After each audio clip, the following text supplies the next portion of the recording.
बिस्मिल्लाहिर्रहमानिर्रहीम। अस्सलामु अलैकुम। आज हम class 9th mathematics national book foundation federal board का चैप्टर नंबर 1 करने जा रहे हैं, रियल नंबर्स, और उसकी एक्सरसाइज है 1.1। इसका क्वेश्चन नंबर 1 ऑलरेडी मैं बहुत डिटेल से करवा चुकी हूँ। इससे पहले की वीडियो में आप जाके देख सकते हैं। आज हम क्वेश्चन नंबर 2 करने जा रहे हैं और उसमें कहा गया है कि identify the property that justifies these equations. ये आपके सामने कुछ इक्वेशंस हैं, ठीक है। इन इक्वेशंस को हम जस्टिफाई करना है, तो इन क्वेश्चन को करने से पहले हमें प्रॉपर्टीज़ का पता होना चाहिए कि प्रॉपर्टीज़ क्या हैं, तो वो हम पहले देख लेते हैं, देन इसके बाद हम इन क्वेश्चंस की तरफ आएंगे। अच्छा, तो ये हमारे पास कुछ प्रॉपर्टीज़ हैं। 5 प्रॉपर्टीज़ होती हैं रियल नंबर से रिलेटेड, ठीक है। और ये properties with respect to addition भी होती हैं और विद रिस्पेक्ट टू मल्टीप्लिकेशन। तो आज हम एडिशन और मल्टीप्लिकेशन दोनों की 1 बाय 1 करेंगे। इसका मैं सबसे पहले कॉन्सेप्ट क्लियर कर देती हूँ, उसके बाद फिर हम देन मूव करेंगे क्वेश्चन की तरफ। तो आप इजीली उन इक्वेशंस को आइडेंटिफाई कर लेंगे कि वो प्रॉपर्टीज़ को सेटिस्फाई कर रही हैं या नहीं कर रही। अच्छा, तो सबसे पहले हमारे पास आती है क्लोजर प्रॉपर्टी। इसको विद रिस्पेक्ट टू की शॉर्ट फॉर्म ये है WRT। With respect to addition आप इस तरह भी लिख सकते हैं और आप प्लस भी डाल सकते हैं, और विद रिस्पेक्ट टू मल्टीप्लिकेशन, ठीक हो गया। अब इस चीज़ में हमने सबसे पहले ये देखना है कि रियल नंबर, कोई भी दो रियल नंबर, जैसे हम फॉर एग्जांपल ले लेते हैं A, ठीक है, और B, इन दोनों को अगर हम प्लस करें तो उनका जो भी आंसर आएगा वो रियल नंबर ही होगा। फॉर एग्जांपल जैसे मैं आपको कह देती हूँ कि हम ले लेते हैं 2 3, ठीक है, कोई रियल नंबर ले लेते हैं 2 + 3, ठीक है। तो इन दोनों को जब प्लस करेंगे तो हमारे पास आंसर रियल नंबर ही आएगा जो कि रियल नंबर से बिलोंग कर रहा है, ठीक है। इसी तरह हमारे पास क्लोजर प्रॉपर्टी वो होती है कि कोई भी दो ऐसे नंबर्स, रियल नंबर्स, जिनको हम ऐड करें तो उनका आंसर भी रियल नंबर आए तो उसको हम क्लोजर प्रॉपर्टी कहते हैं। और उसमें मल्टीप्लिकेशन में भी सेम एज इट इज़ है कि कोई भी दो रियल नंबर्स, उनको आपस में अगर हम मल्टीप्लाई करें तो उनका आंसर भी रियल नंबर ही आना चाहिए, ठीक है। फॉर एग्ज़ाम्पल हम कह देते हैं जैसे कि 2 3 ही ले लेते हैं। 2 × 3, इन दोनों का अगर हम मल्टीप्लाई करते हैं तो हमारे पास आ जाता है 6, जो कि किससे बिलोंग कर रहा है, रियल नंबर से बिलोंग कर रहा है। तो ये हमारे पास फर्स्ट क्लोजर प्रॉपर्टी है। नेक्स्ट हमारे पास आती है कम्यूटेटिव प्रॉपर्टी। इसमें हम ले लेते हैं कोई भी दो रियल नंबर जिनकी अगर जगह तब्दील की जाए तो उनके आंसर में कोई फ़र्क नहीं पड़ता। जैसे हमारे पास कोई भी दो रियल नंबर हैं A + B, हम लिख देते हैं और इस तरफ लिख देते हैं B + A। मतलब इन दोनों की अगर हम अरेंजमेंट चेंज कर दें, इनकी जगह एक दूसरे से तब्दील कर दे, तो इस पर कोई फ़र्क नहीं पड़ता। जैसे कि हम कह लेते हैं कि 2 + 3 हम कह देते हैं और इधर मैं 3 + 2 कह देती हूँ। मतलब A पहले लिख लो या A बाद में लिख लो, उससे फ़र्क नहीं पड़ता, या 2 पहले लिख लो 2 बाद में लिख लो, इससे फ़र्क नहीं पड़ता। दोनों का आंसर सेम ही आता है। जैसे इसका आंसर 5 और इसका आंसर भी 5 आता है। इसी तरह मल्टीप्लिकेशन में भी ये ऐसे ही है कि A × B कर लो या B × कर लो, इस पर कोई फ़र्क नहीं पड़ता। जैसे 2 × 3 कर लेते हैं और 3 × 2 कर लेते हैं तो दोनों का आंसर क्या आ जाएगा, 6 आ जाएगा। तो ये हमारे पास कम्यूटेटिव प्रॉपर्टी कहलाती है। अच्छा, तो अब नेक्स्ट हमारे पास है associative property. Associative property with respect to addition और मल्टीप्लिकेशन। इसमें कोई भी 3 रियल नंबर अगर हम ले लें और उनको अगर आपस में हम ऐड कर दें, ठीक है, कहते हैं कि जब भी कोई 3 नंबर्स आ जाए और उनमें से कोई 2 पहले सॉल्व कर लो, जैसे कि आप पहले इसको कर लो और इधर से इसको कर लो, या फिर इनको कर लो और इनको कर लो, तो इसमें आपके आंसर पे फ़र्क कोई नहीं पड़ेगा। जैसे फॉर एग्जांपल मैं इधर कह देती हूँ 2 + 3 + 4, और इधर मैं कह देती हूँ 2 + 3 + 4। पहले मैं अगर इसको कर लूँ सॉल्व और इधर से मैं इसको कर लूँ तो इससे हमारे आंसर पे कोई फ़र्क नहीं पड़ेगा। जैसे हम इधर कर लेते हैं 2 + 3, हमारे पास 5 हो जाता है, +4, तो ये हमारे पास आ जाएगा 9। इसी तरह हम इधर कर लेते हैं 2 एज इट इज़ आ जाएगा, 3 और 4 कितना हो जाएगा, 7, और इन दोनों को ऐड करेंगे तो हमारे पास आ जाएगा 9। तो ये दोनों सेम आ गए। इसी तरह मल्टीप्लिकेशन में देख लेते हैं, अगर हम 3 रियल नंबर्स को ऐड करते हैं, मल्टीप्लाई करते हैं, sorry, A × B × C = A multiply B multiply C. और इनकी अरेंजमेंट में हम पहले इसको कर लेते हैं फिर इसको कर लेते हैं, इससे फ़र्क नहीं पड़ता, आप पहले इसको कर लो फिर दूसरी साइड इसको कर लो, इससे कोई फ़र्क नहीं पड़ता, बस पहले कोई दो को सॉल्व कर लें और फिर बाकी जो रह जाए उसको सॉल्व करें, तो इससे आपके आंसर पे कोई फ़र्क नहीं पड़ेगा, इससे आपकी तरतीब से कोई फ़र्क नहीं पड़ेगा, आंसर सेम ही आएगा। जैसे इधर हम कर लेते हैं 2 मल्टीप्लाई 3 मल्टीप्लाई 5 कर लेते हैं, इधर कर लेते हैं 2 मल्टीप्लाई 3 मल्टीप्लाई 5। इन दोनों को अगर हम पहले सॉल्व कर लें और इनको सॉल्व कर लें तो इसका आंसर देख लेते हैं, मैं आपको दिखा देती हूँ। 2 3 6 आ जाएगा, 5 एज इट इज़ आ जाएगा और 6 5 टाइम्स 30 आ जाएगा। इधर से हमारे पास आ जाएगा 2 एज इट इज़ आ जाएगा, 3 5 टाइम 15 और 15 2 टाइम्स 30, तो 30 इक्वल्स टू 30, दोनों का आंसर सेम आ गया। तो इसका मतलब एसोसिएटिव प्रॉपर्टी में अगर हम कोई भी तीन रियल नंबर्स ले लें और उनमें से किसी दो को पहले सॉल्व कर ले तो इससे आंसर पे कोई फ़र्क नहीं पड़ता, वो सेम का सेम ही रहता है। अच्छा, हमारे पास नेक्स्ट है आइडेंटिटी प्रॉपर्टी। आइडेंटिटी प्रॉपर्टी मतलब हमने कोई भी रियल ऐसा नंबर मतलब सॉल्व करना है कि वो ओरिजिनल वापस आ जाए किसी ऐसे नंबर से।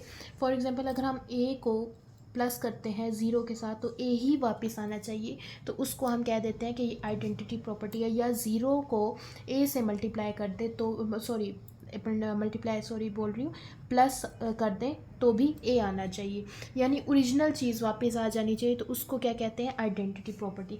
जैसे फॉर एग्जांपल मैं इधर कर देती हूँ कि 5 प्लस 0, 5 में 0 को प्लस करें तो ओरिजिनल 5 वापस आ जाता है हमारे पास। अगर 0 में 5 को ऐड करें तब भी हमारे पास 5 ही आता है, ठीक है। उसके बाद मल्टीप्लिकेशन में देख लेते हैं आइडेंटिटी प्रॉपर्टी। मल्टीप्लिकेशन में अगर हम 1 से मल्टीप्लाई करें तो हमारे पास ओरिजिनल चीज़ आ जाएगी। जैसे हम ए को 1 के साथ करेंगे तब भी ए आएगा, या 1 को ए के साथ मल्टीप्लाई करेंगे तब भी ए आएगा। जैसे 5 को मल्टीप्लाई 1 करेंगे तो हमारे पास ओरिजिनल 5 ही वापस आएगा। अगर हम 1 को मल्टीप्लाई 5 करें तब भी हमारे पास 5 ही आंसर आएगा। तो आइडेंटिटी प्रॉपर्टी में आपने किसी ऐसे नंबर के साथ मल्टीप्लाई करना होता है कि वो ओरिजिनल को वापस ले आए। तो इसमें एडिशन में 0 आपके पास आइडेंटिटी होती है हर नंबर की, हर रियल नंबर की आइडेंटिटी जो होती है विद रिस्पेक्ट टू एडिशन 0 होती है, और विद रिस्पेक्ट टू मल्टीप्लिकेशन हर नंबर की आइडेंटिटी प्रॉपर्टी आइडेंटिटी नंबर जो होता है वो 1 होता है। नेक्स्ट हमारे पास आ जाती है इन्वर्स प्रॉपर्टी। इन्वर्स प्रॉपर्टी में इसका मतलब होता है कि कोई भी आप ऐसा नंबर लें उसका इन्वर्स ले लिया जाए। जैसे फॉर एग्जांपल अगर हम ए ले लेते हैं तो उसका इन्वर्स क्या होगा, माइनस ए। कैसे, क्योंकि हम कोई भी नंबर लेते हैं और उसको अगर हम सॉल्व करें तो उसका आंसर 0 के इक्वल आना चाहिए। हमेशा प्लस का ऑपोजिट क्या होता है, प्लस का ऑपोजिट माइनस होता है, ठीक है। मल्टीप्लाई का ऑपोजिट क्या होता है, डिवाइड होता है। इसी तरह इसमें भी यही चीज़ है कि यानी ये ऑपोजिट कह लो या इन्वर्स कह लो, यही चीज़ होती है कि कोई भी आप रियल नंबर लेंगे और उसका इन्वर्स लेने लगेंगे तो यानी अगर ये प्लस ए है तो इधर आपने माइनस ए लेना है, ठीक है। अगर माइनस ए है तो आपने प्लस ए लेना है, तो वो इक्वल होना चाहिए 0 की। जैसे इधर हम ले लेते हैं, अब आप 4 ले लेते हैं और इसको अगर हमने सॉल्व करना हो तो इसका इन्वर्स क्या होगा, -4, ठीक है। इन दोनों को जब हम सॉल्व करेंगे, कैसे देखें, प्लस माइनस क्या होता है, माइनस होता है, तो 4 - 4 आपके पास क्या आ जाएगा, 0 के इक्वल आ जाएगा। इसी तरह मल्टीप्लिकेशन में देख लेते हैं। मल्टीप्लिकेशन में इन्वर्स प्रॉपर्टी का ये होता है कि जैसे अगर आप किसी भी नंबर को मल्टीप्लाई करो उसके इन्वर्स के साथ, अब इसमें प्लस में उसका इन्वर्स क्या था, माइनस, मल्टीप्लाई में उसका इन्वर्स क्या होगा, डिवाइड, ठीक है। तो अगर आप डिवाइड कर दो, अब डिवाइड को ऐसे भी लिखा जाता है, ठीक है, और ऐसे भी लिखा जाता है डिवाइडेड बाय 1, ठीक है। तो अगर आप इसको डिवाइड कर दो तो आपके पास क्या आंसर आना चाहिए, 1 आंसर आना चाहिए। कैसे, अब यहाँ पे देखें, ए जब ए से कैंसिल होगा तो क्या बचेगा, 1 = 1 ही बचेगा। मैं एग्जांपल के तौर पे समझा देती हूँ। 4 का इन्वर्स क्या होगा, 1/4, ठीक है। ये इसके साथ क्या हो रहा है, मल्टीप्लाई हो रहा है। यहाँ डॉट की जगह मैं मल्टीप्लाई डाल देती हूँ, ज़्यादा आसानी से आपको समझ आएगा। तो इसको जब हम करेंगे तो इसका आंसर क्या आना चाहिए, 1। अब 4 के साथ जब कैंसिल होगा तो आपका क्या आ जाएगा, 1/1 आ जाएगा, 1 = 1। तो ये आपके पास इन्वर्स प्रॉपर्टी है विद रिस्पेक्ट टू एडिशन और मल्टीप्लिकेशन।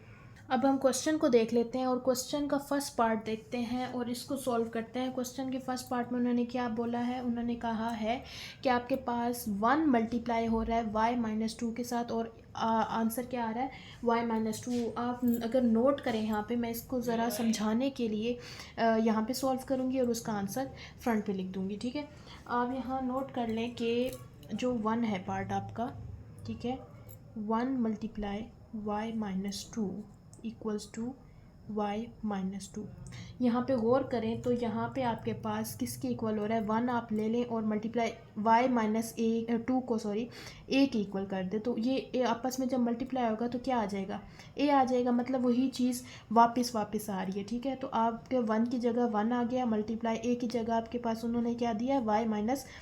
इनको जब इसके साथ उन्होंने मल्टीप्लाई किया तो आपका y-2 ही आ गया। तो मतलब ये कौन सी प्रॉपर्टी है, ये हमारे पास है मल्टीप्लिकेटिव आइडेंटिटी, ठीक है। अभी हमने पढ़ी थी पीछे, अगर आपको मुश्किल हो रही है याद करने में तो आप एक दफ़ा दोबारा फिर देख लीजिएगा ताकि आपको ये आसानी से समझ आ जाए। कोशिश तो मैं कर रही हूँ कि आपको बहुत आसानी से समझा सकूँ, आसान तरीके से, बट फिर भी अगर आपको कोई कन्फ्यूजन हो तो आप मुझसे पूछ सकते हैं कमेंट करके, ठीक है।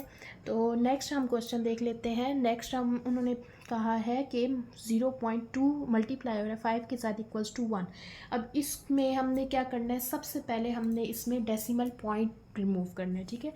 डेसिमल पॉइंट को रिमूव करने के लिए हम क्या करते होते हैं, एक मिनट मैं ये क्वेश्चन लिख लूँ पहले। हमने इस डेसिमल पॉइंट को रिमूव करना है। डेसिमल पॉइंट को रिमूव करने लिए हम क्या करते हैं, कैप लगा लेते हैं, ठीक है। जहाँ पे पॉइंट होता है वहाँ 1 लिख लेते हैं और आगे जितने नंबर होते हैं उतने हम 0 लगा लेते हैं, ठीक है। और ये साथ में 5 मल्टीप्लाई हो रहा था, इसको ऐसे कर लेते हैं इक्वल्स टू 1, ठीक है। तो अब ओरिजिनल फॉर्म हमारे पास क्या बन जाएगी, 2/10 मल्टीप्लाई 5 इक्वल्स टू 1, ठीक है। तो सॉरी मैं ब्लैक से ही करने लग गई। तो यहाँ पे अगर हम देखें तो 2 1s are 2 5s है, तो हमारे पास क्या बनेगी टर्म, हमारे पास टर्म बन जाएगी 1/5 मल्टीप्लाई 5 इक्वल्स टू 1, ठीक है। तो यहाँ हम करेंगे तो ये इसके साथ जब कैंसिल होगा तो 1 इक्वल्स टू 1 आ जाएगा, ठीक है। तो ये कौन सी प्रॉपर्टी बन जाएगी हमारे पास, मल्टीप्लिकेटिव इन्वर्स बन जाएगा। इन्वर्स में हम क्या कहा था कि कोई भी ऐसी टर्म जिसको अगर हम मल्टीप्लाई करें उसके इन्वर्स के साथ तो हमारे पास आंसर 1 आना चाहिए। तो यहाँ पर हमारे पास 1 आ गया, तो मतलब ये हमारे पास मल्टीप्लिकेटिव, मैं इसके आगे ही सारे इसके आंसर लिखती जाऊंगी और वैसे नीचे आपको समझा भी दूंगी, ठीक है। Multiplicative inverse. अच्छा, उसके बाद नेक्स्ट हमारे पास है कि x+2 + y और y+x+2। अब यहाँ पे गौर करें तो ये एक पूरी टर्म है और ये एक, ठीक है। यहाँ से भी ये एक है और ये एक, मतलब अगर हम इसको कहें कि ये हमारे पास a है, ये हमारे पास b है, ठीक है। और यहाँ से ये b है, ये a है।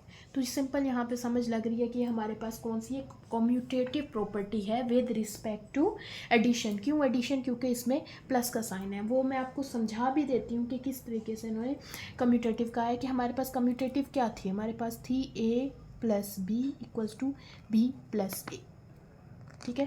तो यहाँ पे इस पूरी टर्म को आप a कर दें, इस पूरी टर्म को आप b कर दें, बीच में क्या हो रहा है, प्लस हो रहा है। इधर से इक्वल टू के बाद b पहले आ रहा है, फिर प्लस, फिर पूरी टर्म a, और a में क्या है x+2, इधर भी x+2, मतलब सेम है। तो यहाँ पे हम इसको कह देते हैं कि ये हमारे पास कम्यूटेटिव प्रॉपर्टी लग रही है। Commutative property with respect to addition, ऐसे भी लिख सकते हैं या ओनली प्लस का साइन भी आप डाल सकते हैं, ठीक हो गया। उसके बाद नेक्स्ट मैं आपको बताती हूँ। नेक्स्ट हमारे पास पार्ट 4 है, तो वो मैं थोड़ा आगे करके बता देती हूँ। अब हम पार्ट 4 देख लेते हैं। पार्ट 4 हमारे पास है -3b + 3b इक्वल्स टू 0। यहाँ पे हमारे पास साफ नज़र आ रहा है कि हमारे पास कौन सी प्रॉपर्टी यूज़ हो रही है, फिर भी मैं आपको समझाने के लिए बता देती हूँ। यहाँ पे हमारे पास, यहाँ नोट करें तो यहाँ हमारे पास a, इस टर्म को हम a कह देते हैं। जो हमने पढ़ी थी वो क्या थी, माइनस ए, मतलब कोई भी टर्म जिसका इन्वर्स मौजूद हो और वो इक्वल टू ज़ीरो आ जाए तो उसका मतलब होता है कि वो आपके पास एडिटिव इन्वर्स है। एडिटिव इन्वर्स क्यों बोला है? क्योंकि इसमें प्लस यूज़ हो रहा है, अगर मल्टीप्लाई होता तो मल्टीप्लिकेटिव इन्वर्स कह देते। यहाँ पे देखें, यहाँ पे हमारे पास इसको अगर हम सॉल्व करें तो -3b और +3b दोनों क्या है? ऑपोजिट है, तो दोनों ज़ीरो के इक्वल आ गए। तो इसका मतलब ये जो टर्म है ये है आपके पास एडिटिव इन्वर्स। ठीक हो गया। उसके बाद नेक्स्ट हमारे पास पार्ट आ जाता है x+5+1 सॉरी -1 और ये माइनस है x+5 -1। तो इसमें अगर गौर किया जाए तो मैं अगर इसको इस तरीके से लिख के बताऊँ, 1 मिनट, ये पार्ट 5 x+ इसको अगर मैं ओपन करके बताऊँ तो आपको आसानी से समझ आ जाएगी कि मैं क्या बात करना चाह रही हूँ। यहाँ देखें x+5 -1 x+5 -1, ठीक है। अगर यहाँ पे हम इन दो को देखें तो ये हमारे पास a + b + c के इक्वल है, ठीक है, equals to a + b + c। यहाँ इन्होंने इन दो को सॉल्व किया, यहाँ इन्होंने इन दो को सॉल्व किया, ठीक है। अब इसको सॉल्व करके देखते हैं तो हमारे पास क्या बन रहा है। नहीं, एग्जांपल के तौर पे इसकी जगह मैं कोई एग्जांपल यूज़ कर देती हूँ। जैसे मैं कह देती हूँ 2 + 3, ठीक है, +4, और इधर 2 + 3 + 4। अगर हम इसको सॉल्व करते हैं तो हमारे आंसर में कोई फ़र्क नहीं पड़ेगा। क्यों, कैसे, मैं आपको बताती हूँ। 2 + 3 5 + 4, इधर 2 + 4 + 3 7, इधर भी 9 आ गए, इधर भी 9 आ जाएगा, ठीक है। तो दोनों का आंसर सेम है। मतलब इस इक्वेशन में और इस इक्वेशन में सिर्फ क्या फ़र्क आ रहा है कि पहले दो टर्म्स को उन्होंने सॉल्व किया और राइट हैंड साइड आखिरी दो टर्म्स को सॉल्व किया, उसके अलावा कोई इसमें डिफरेंस नहीं है। तो यहाँ पे कौन सी प्रॉपर्टी अप्लाई होगी? यहाँ पे होगी associative property with respect to addition, ठीक है।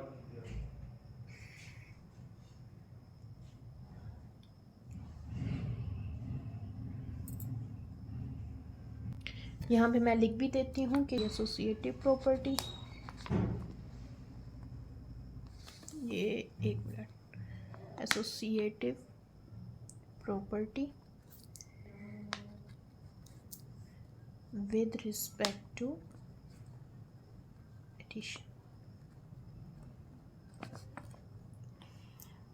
अच्छा, नेक्स्ट हमारे पास है पार्ट 6। वो इन सब से हट के इसमें यूज़ हो रही है डिस्ट्रीब्यूटिव प्रॉपर्टी, जो कि अभी फ़िलहाल मैंने आपको बताई नहीं है। तो पहले हम पढ़ लेते हैं। आपकी बुक एक्सरसाइज के पीछे ही एग्जांपल्स में डिस्ट्रीब्यूटिव प्रॉपर्टी को अलग से एक्सप्लेन किया गया है और बाकी जो 5 प्रॉपर्टीज़ थी रियल नंबर्स की उनको अलग एक्सप्लेन किया गया। तो इस वजह से लास्ट में जब आपकी एक्सरसाइज में ये क्वेश्चन आया है तो हम तब इसको करेंगे। तो अब हम इस प्रॉपर्टी को देख लेते हैं कि हमारे पास इसकी डेफिनेशन आई थिंक पीछे बुक में दी गई है, तो वहाँ से भी देख लेते हैं। और इसको मैं आपको समझा भी देती हूँ आसान तरीके से कि distributive property of multiplication over addition और ओवर सब्ट्रैक्शन, मतलब एडिशन में भी आता है और ये सब्ट्रैक्शन में भी। वो कैसे, मैं आपको भी बताती हूँ। डिस्ट्रीब्यूटिव प्रॉपर्टी मतलब डिस्ट्रीब्यूट करना, किसी भी चीज़ को बांट देना, डिस्ट्रीब्यूट कर देना, ठीक है। जैसे फॉर एग्जांपल इसकी जो प्रॉपर्टी है उसको पहले देख लेते हैं। हमारे पास होती है a × b + c, ठीक है। मतलब कोई भी ऐसा रियल नंबर जिसके ब्रैकेट के साथ हर नंबर के साथ उसको बांट देना, डिस्ट्रीब्यूट कर देना, उसको कहते हैं डिस्ट्रीब्यूटिव प्रॉपर्टी।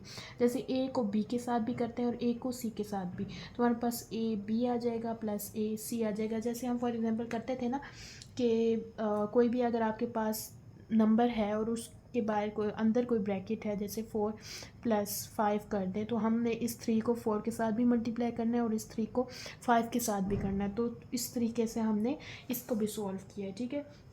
तो हमारे पास इस तरीके से अगर हम करें तो हमारे पास आंसर दोनों का ही सेम आएगा। जैसे अभी यही चीज़ ले लेते हैं, जैसे 3 4 + 5 और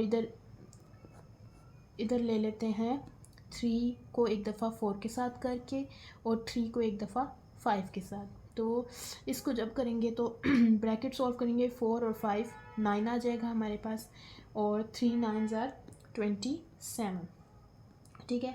और इधर हम कर देते हैं 3 4 टाइम 12 और इधर 15, ठीक है। और इन दोनों को जब सॉल्व करेंगे तो हमारे पास क्या आ जाएगा 27। मतलब इनके आंसर में कोई फ़र्क नहीं पड़ेगा, दोनों सेम के सेम आएंगे, बस इसमें डिस्ट्रीब्यूट कर देता है, कोई भी एक नंबर अंदर की टर्म्स के साथ बांट दिया जाता है, मल्टीप्लाई हो जाता है, ठीक है। तो उसको कहते हैं डिस्ट्रीब्यूटिव प्रॉपर्टी ऑफ मल्टीप्लिकेशन, क्योंकि मल्टीप्लिकेशन है। ओवर एडिशन इसमें यूज़ हो रही है, इस वजह से ओवर, अगर यहाँ पे माइनस आ जाता तो ये ओवर सब्ट्रैक्शन हो जाता, ठीक है। अब हमारे पास जो क्वेश्चन है, क्वेश्चन को अगर हम देखें तो क्वेश्चन हमारे पास क्या था, क्वेश्चन मैं आपको बताऊं तो क्वेश्चन हमारे पास था -3 2 - y = -6 + 3y, ठीक है। अगर हम इस चीज़ को देखते हैं तो यहाँ गौर करें तो इसको अगर हम सॉल्व करके देखते हैं, -3 को इसके साथ भी करते हैं और -3 को इसके साथ भी करते हैं, ठीक है। -3 को एक दफ़ा 2 के साथ और -3 को एक दफ़ा बीच में प्लस, -3 को एक दफ़ा y के साथ भी करके देख लेते हैं, ठीक है। तो हमारे पास क्या आ जाएगा, और इक्वल टू -6 + 3y, ये हमारे पास आ जाएगा 6 और यहाँ प्लस माइनस हमारे पास आ जाएगा माइनस माइनस प्लस और 3y। तो ये देखें, ये और ये टर्म बिल्कुल एक दूसरे के इक्वल आ गई। तो इसका मतलब है यहाँ पे हमारे पास डिस्ट्रीब्यूटिव प्रॉपर्टी यूज़ हो रही है with respect to subtraction, over subtraction, ठीक है। तो हम यहाँ पे मेंशन कर देते हैं क्वेश्चन के आगे, 1 मिनट, यहाँ हम क्वेश्चन के आगे मेंशन कर देते हैं कि हमारे पास जो ये था, ये है डिस्ट्रीब्यूटिव प्रॉपर्टी